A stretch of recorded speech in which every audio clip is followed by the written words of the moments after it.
Hi, it's Vanessa. Did you know that you can hear more from Nocturne every month? I release shorter bonus episodes called Nightlights around 2 weeks after the main episodes. Some are based on interviews, some are atmospheric art pieces, but they're all evocative snapshots of a nighttime experience. You can hear Nightlights by supporting the show on Patreon with $5 a month or more. Here's a peek at last month's Nightlight. I think I was about 11. We waited till everyone was asleep. I remember we ran down to the sidewalk, and I remember when we went out, we went left. And then we just ran around the city for hours, it seemed like. We climbed a wall at some point for some reason to get into some other area. It was sort of a mixture of houses and then industrial buildings.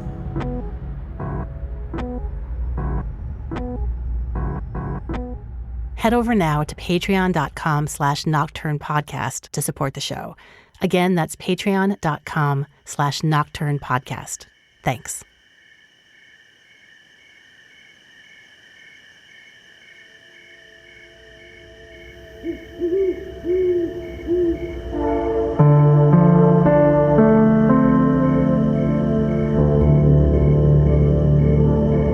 You're listening to Nocturne. I'm Vanessa Lowe.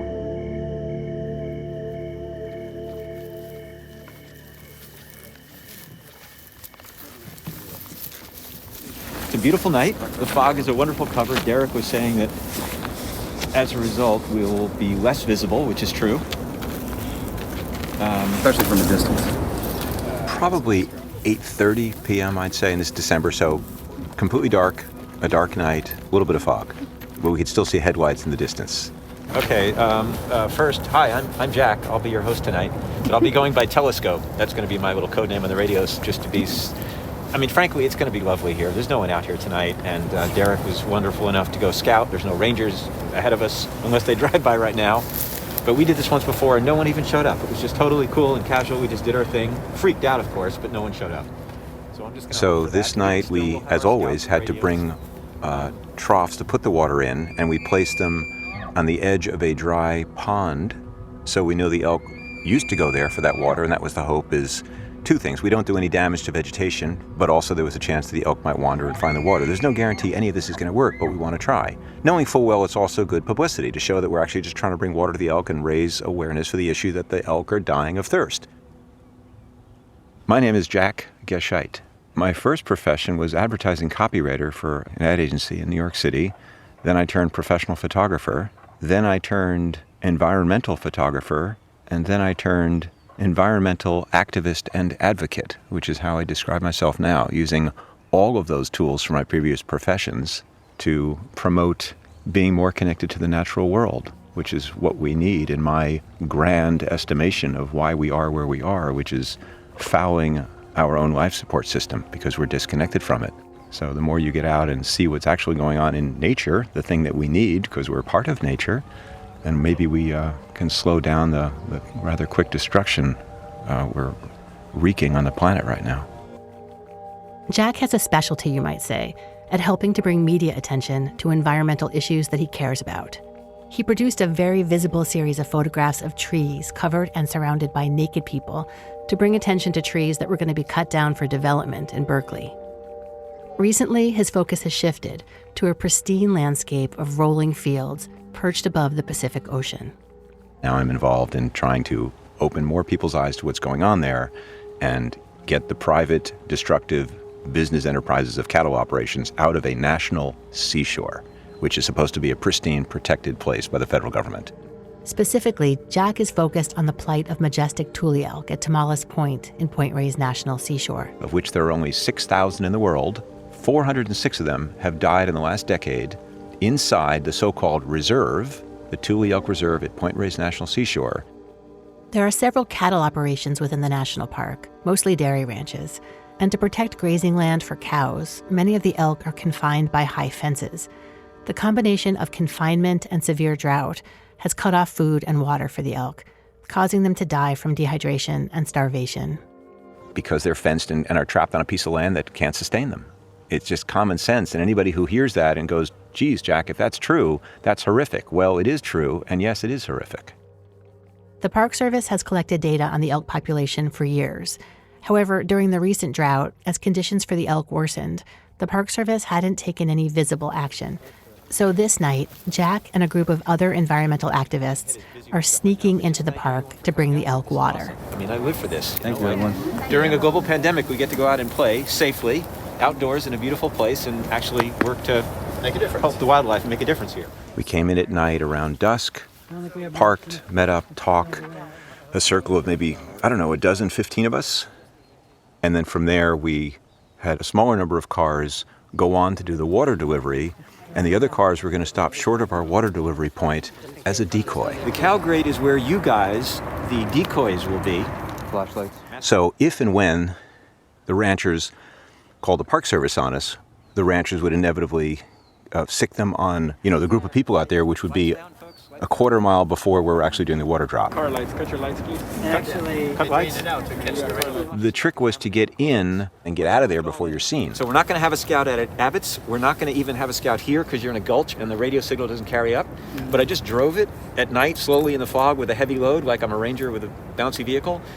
And once you get up the hill here, which is about a half a mile, it's kind of a plateau, and that's up there we'll put our first scout. So that person will say, there's a meteor passing. if the ranger.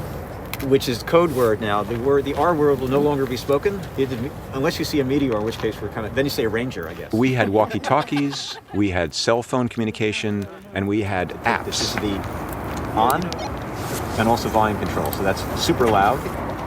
And it was very sweet. There was an older couple who, couldn't do the water delivery, but they were willing to be the ones that would talk to the Park Service and just kind of be the decoy and just stall, basically, so that we got the word, they're here, they're here, they're here. Okay, we got to get out of here now. Lights down, folks, lights down. And as silly as it is, when you speak and you're done speaking, say over. Okay. All right, the next person knows to talk. Right, and the next person knows to talk. Hiking up over a hill, a quarter mile over rough terrain at night. I mean, it's not dangerous, but, you got to pay attention to what you're doing. And we brought a couple troughs in, hundreds of gallons of water. Each gallon, I've learned, weighs 8.3 pounds. So if you want to carry 5 gallons of water in, it's over 40 pounds, and it's on your back on rough terrain, and it's not easy. You're going back and forth doing multiple trips. Sorry about all this talk, folks. We're going to drive up there, park along the side of the road. Do we want to split up the cars on different sides of the road, different directions, so we don't look like we're all one group? Don't cross the cattle guard. Park on this side of the cattle guard.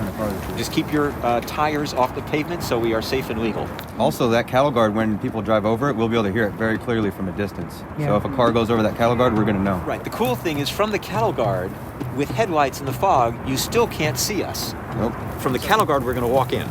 So if a meteor shows up and walks around saying what's going on, they're going to see all these cars and then see this decoy over here. And meanwhile, other things will be happening over here. Mm-hmm. And we get time to clear out. But you don't need to know those instructions. I'll tell those people. So raise your hand if you're you're a liquid carrier. Oh, yeah. So paranoid. When we first were bringing the water in, we had headlamps so we could see where we're going and see the ground. It makes it quicker. When we learned the rangers were nearby and over there and we can see headlights, then all lights off and keep them off. And then some of us had red gels to keep it, but even still, just turn the damn thing off. Just don't take the chance. At night up there, in the fog, we're invisible. You won't see us, and we're dressed in dark clothes too, of course. This is coastal prairie, uneven ground, with coyote brush, but it's open. It's mostly grasses. It's up a rise and down a steeper rise to the water spot we're going to drop the stuff, which is the pond. And it's only maybe a quarter mile, but a quarter mile at night in some fog, not trying to use a flashlight, which might show a distance. It's not pitch black, so your eyes adjust. It takes about 20 to 30 minutes for your eyes to really open up at night, even in pitch black, unless you're in a cave. You can always see, and the more you spend time in dark areas or in nature, the more you can see and the more you can sense. You can feel if you're about to hit a tree, if you're paying attention.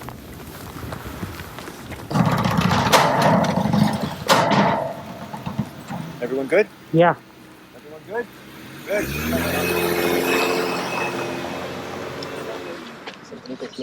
Yeah. You can see there's actually a kind of a trail that's cut through here. It's just coyote brush. You could run up there and you'd trip, but there's no cliff or anything to follow. So it's up a rise, and once you're on that rise, and then drop down, you're completely out of sight from the road. So if we were to get a call that a meteor was coming, we would we'd have a good minute or two to get up that hill, get down, and we're gone. I shut the back of this thing. The water people will figure out what they want to do, which is maybe just to shut the vehicle and join us. But of course, the water's going to be exposed at that point. But it's just one vehicle here. So I think we can just cover up with tarps and keep doing our thing. Yep.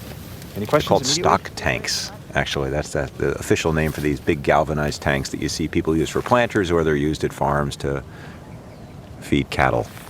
And those are lightweight and easy to bring out. One person can bring two of them at the same time, not a big deal. And they hold anywhere from, depending on the size, I think the ones we had were like 45 gallons each, 55 gallons each. The water is the hard thing to bring out. These are 2.5 gallons each? I could probably take 2 of those, right? Well, if it's... How heavy is that? You tell me. So I'm gonna put the water right now over there on the side here, so you can load up and speed what you need. So let me do a bucket for you. Water is really freaking heavy. Who knew? Let me try two. A gallon milk jug is heavy, and then that's 1 gallon. So imagine carrying 5 of those or 8 of those at a time, as much as you can, because you want to make fewer trips.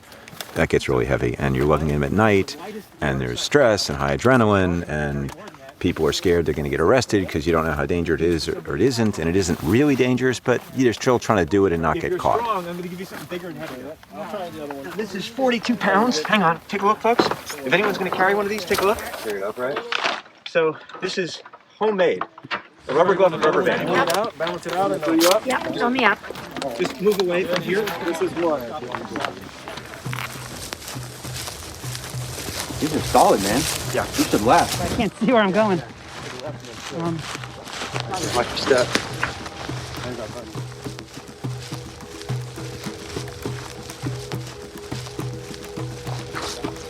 Now we're kind of home free from the road. Yeah, we're out of the way of the road now. And the more this action proceeds, and the more we're having success, we reach the pond. It looks like a ridge or a plateau, but that's a dry pond. It's as dry as Death Valley with cracked earth. We're going to put it on one side, off the center of it. Hopefully elk go there. Okay. All right. Onward, team. To the right. There it is. Thank you. Right here, baby. So we've got 2 of these spaced out so enough animals can get in here. If they smell it, if they come, we don't know that they will, but we had to try something. So, second one, do we have the other trough? I want to spread these out. I don't see the other people. Let me see what I can do. Can I get someone to pick the other side of the ground? Yeah, go ahead. Put it out of the way here, because this is the most visible, dangerous thing to be seen by anybody. What's the weight of the trough? Not much. 25 pounds each on the ground. Right. So we should get 4 people and scoot on over the hill. We start filling the water, and then we run back to the truck where there's 2 people in the van with a hose system to sort of siphon out of the 2 tanks we brought the water into the park with in the van, is refilling these containers and then rushing them back out. You're like, oh my God, we're actually going to get away with this. And then you get more adrenaline because you want to make sure you actually do this thing and then get out of there before you're seen. That would be a goal, not to be caught at the end of it and then they're going to go find it the next day and pull it out, which they've done every single time we put water in. For the elk. Doing this for the elk. Viva la elk. Okay, this one's flowing good. Oh, thanks. I could see them when they discover it. I wish we could make them aware of it so that they don't have to come find it, you know what I mean? I don't want one to die on its way to it, but at least it's some relief at the end of their struggle. Come on, Elkie. All right. We're waiting for the elk to come out. No, that would be so cool. Guys, if I could, I would live out here with them, honestly. I'd just walk around and live out here. The situation with the tule elk and the ranches at Point Reyes National Seashore is hugely contentious, with extremely strong feelings on all sides. Some say the ranches are part of the cultural heritage of the area. The elk are native, but the current herds were actually reintroduced and brought in by the Park Service in 1978, after the ranches were established. Others point to negative environmental impacts of the cattle operations, above and beyond the effects on the elk. And still others point to what they see as the Park Service's cruel treatment of the elk, including harassing the animals from helicopters and shooting pregnant elk. But whichever side you land on, the fact remains that the confined elk are dying slow and painful deaths as worsening drought leaves them without food and water. Jack and the other activists saw the results on their nighttime delivery. And at this time, by the way, The Park Service had not done their annual count, and there were photographers in our group who were documenting that the bodies were piling up, elk were dying. Park Service said, no, it's fine, there's adequate water, trust us. We don't, we didn't, we knew not to, because this has happened years earlier before I got involved in this. In 2012 to 2015, droughts killed half the herd. Half the herd died. We did this water drop in December, the beginning of December, and it was April 1st, I think, when the Park Service announced, surprise, yeah, we did a count, and 152 fewer elk are in the reserve, meaning at least 152 died because it doesn't account for any births there might be. So we were right that elk were dying in large numbers, larger than we thought. Back in the fall, when concerned citizens asked the Park Service what they were planning to do about the elk amidst worsening drought, rangers said they were monitoring the situation. In the meantime, Jack and the other activists did 4 of these clandestine water drops.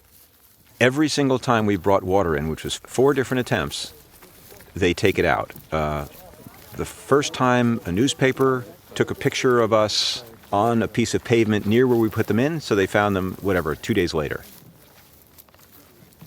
This night, Jack and the others had just filled up the water troughs when they got word that the rangers were on their way. It turns out some of the ranchers had seen all the cars driving out in the dark, and they'd called the Park Service. The walkie-talkies the activists had planned to use were out of range.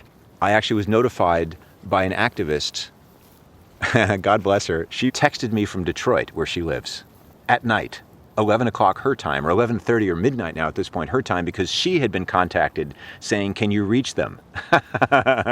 So we were notified, thanks to cellular technology. She reached us where we were. We had cell phone reception up on a rise, which reaches across Tomales Bay, a couple miles away to a cell tower, which I think is on Mount Barnaby, notified by Detroit that, hey, they're on to you.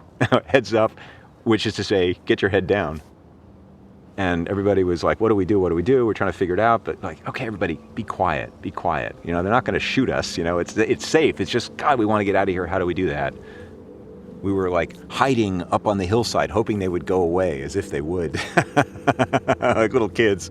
And of course, at that time, you know, we're all like, everybody, lower your voice, get on the ground, turn off your flashlights, get down on the ground, be quiet. They're not going to come up here. They can't find us.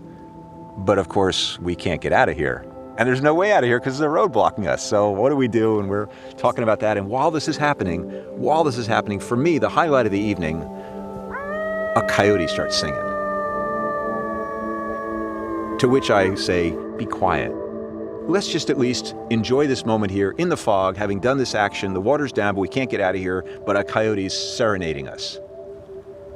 A wonderful, haunting sound I always love and never tire of. So we were there just kind of not knowing what to do for about only maybe 10 minutes. It felt longer, but it was probably only 10 minutes because then we decided, well, they're not here yet, but they're going to come. You know, they know what's going on. So we might as well get out of here, get to the road, get all the containers out so there's no sign of anything except the water over the hill. They won't know where it is. And that's what we did. And then we got down to the vehicles and then everybody, get out of here. Leave me be. I'll be here. Just get out of here. Get out of here. As the so-called leader of this escapade, I'm totally fine to be the one that talks to the park rangers, and if they need to ticket somebody or arrest, which I doubt they're going to do, but who knows, this was early on in this campaign, let it be me. Not everybody needs to go down. I'm happy to take the heat. So we got to the road, and some people dispersed, which was great, and got in there. There was a couple other vehicles there, and then I was left with 2 other activists wanted to stay. One of them, a woman named Liz, who's awesome, a scientist who's also an activist, and she's like, I'm not going to leave you alone, you know, with the rangers, like whatever's going to happen. It's very sweet.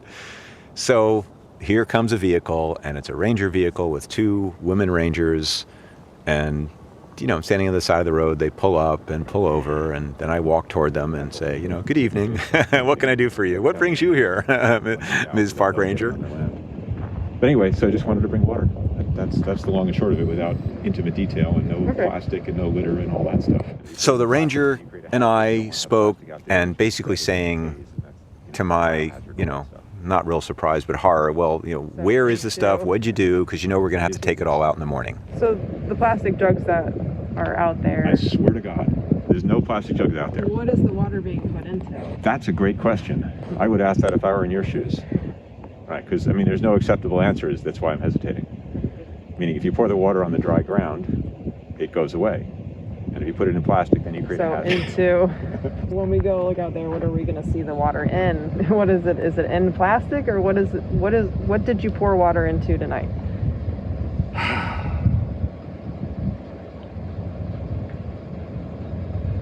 Any thoughts?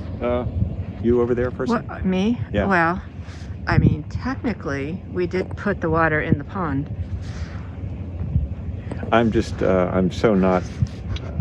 My mom had done taught me, to tell the truth, but I'm in a situation where I'm, bucking the regulations of the park. I'm aware of that. So. I think it would help us to know, because clearly we have to come out here tomorrow anyway to take it all out.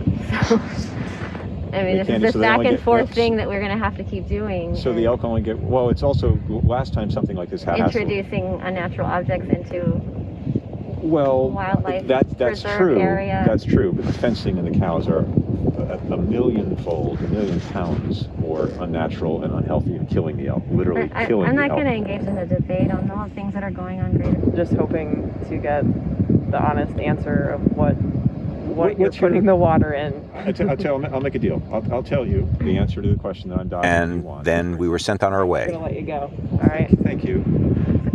You understand why I'm doing it? It's important to me, I guess, that you understand. I don't think I need to. I'm not saying agree with it or condone it, but understand. I guess I'm looking for that human connection.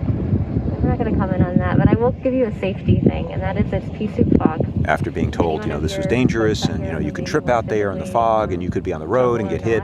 No, we weren't on the road. No, we couldn't get hit. Yeah, we could trip, but that's got nothing to do with anything. And so what? That's my business being in a national park. There should be some wildness in our lives, gosh darn it.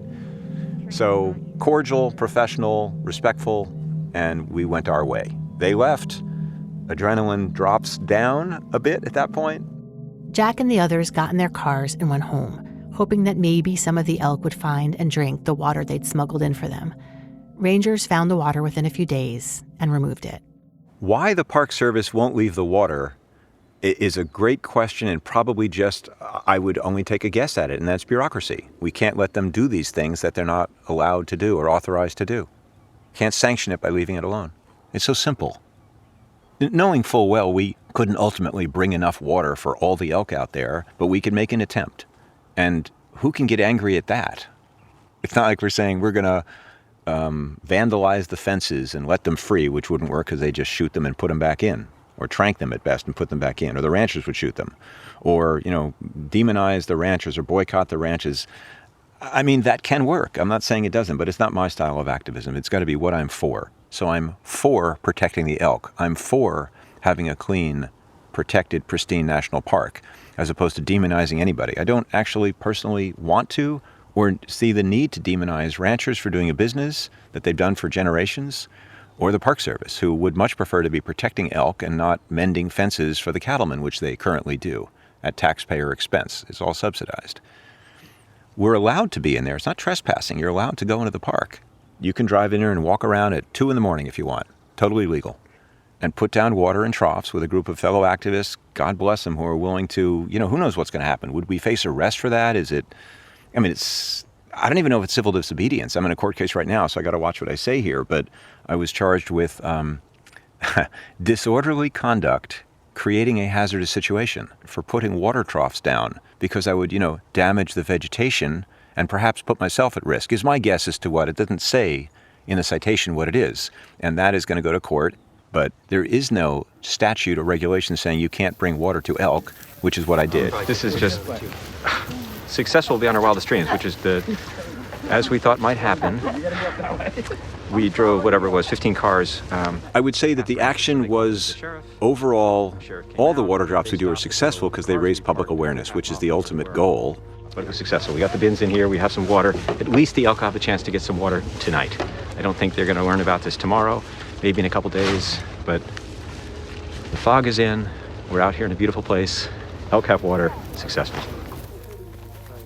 These actions have definitely made the public more aware of the plight of the tule elk. There's been a lot of national press and an ensuing public outcry. So much so that the Park Service recently installed gravity-fed water troughs near the entrance to the reserve. There's a catch, though. There are 4 subherds in the enclosed area, and the water is only accessible to one of them.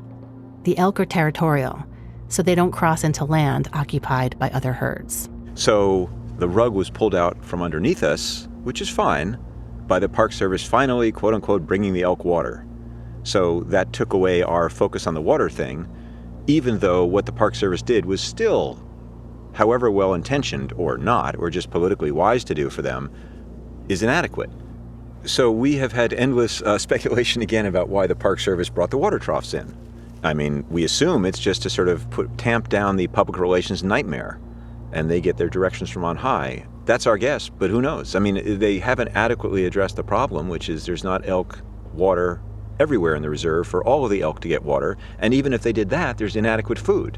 But bringing food and even water is a temporary fix, and we're fine for that, but the fix is get the fences down, which doesn't even, deleteriously kill the ranch business. It just means a little bit of their water and a little bit of the food gets taken from the cows for the elk. So what? You're in a national park. You still got a good deal. After the Park Service brought limited water into the enclosed reserve, future water delivery actions by Jack and the other activists became somewhat irrelevant. So the activists have switched gears. At a recent protest near where the tule elk are fenced in, Jack and about a dozen others dressed up in orange prisoner jumpsuits with antlers on their heads and held signs that said things like "Free the Elk" and "Tule Elk Penitentiary, the freedom of elk is strictly prohibited." There were several reporters and photographers from local media outlets.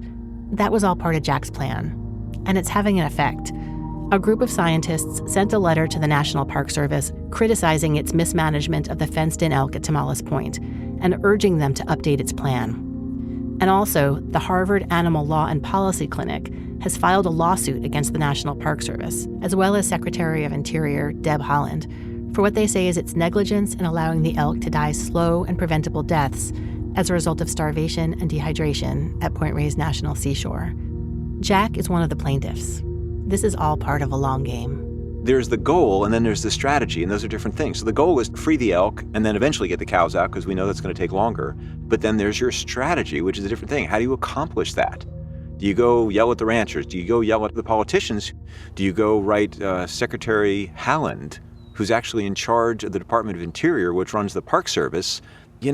Conflict sells in the media, but it's not who I want to be. It's not what I want to do in the world. I want to do it productive, and that's why I keep going out to bring people to the park and say, take down this fence, open this gate up so these animals can be free, because it's kind of an inarguable message.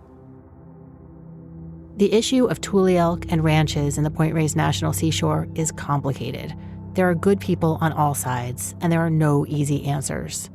But Jack keeps fighting, and he's hopeful. Because of recent success with this campaign, and after speaking with people who've been in this fight over a decade, who reflect back to all of us activists, hardly just me, my God, we're getting such good press, we're getting national attention, we've actually reached the Secretary of Interior, in part, I think, large part thanks to the Harvard lawsuit. I'm completely optimistic this can be won, which is to say the elk can be certainly freed and not die, and even the cows can get out of there, and the seashore restored to what it was originally supposed to be.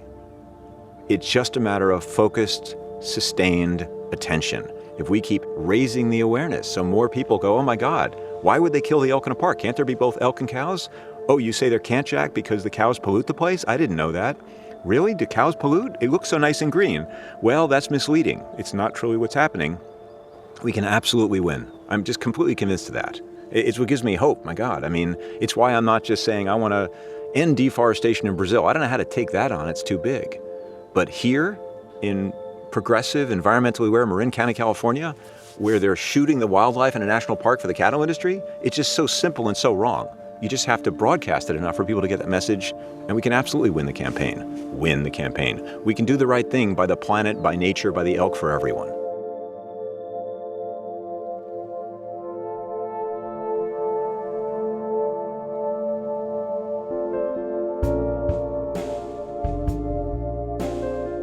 You've been listening to Nocturne. I'm Vanessa Lowe. Nocturne is produced by me and was created by myself and Kent Sparling, who also composed the theme music. Sound from the nighttime water drop was recorded by Tony Sagal for his film Dying of Thirst at Point Reyes National Seashore. You can find a link to that film, as well as links for Jack Gescheit, the National Park Service, and more information about the history of ranches at Point Reyes National Seashore and the plight of the elk at our website, nocturnepodcast.org, in the show notes for this episode.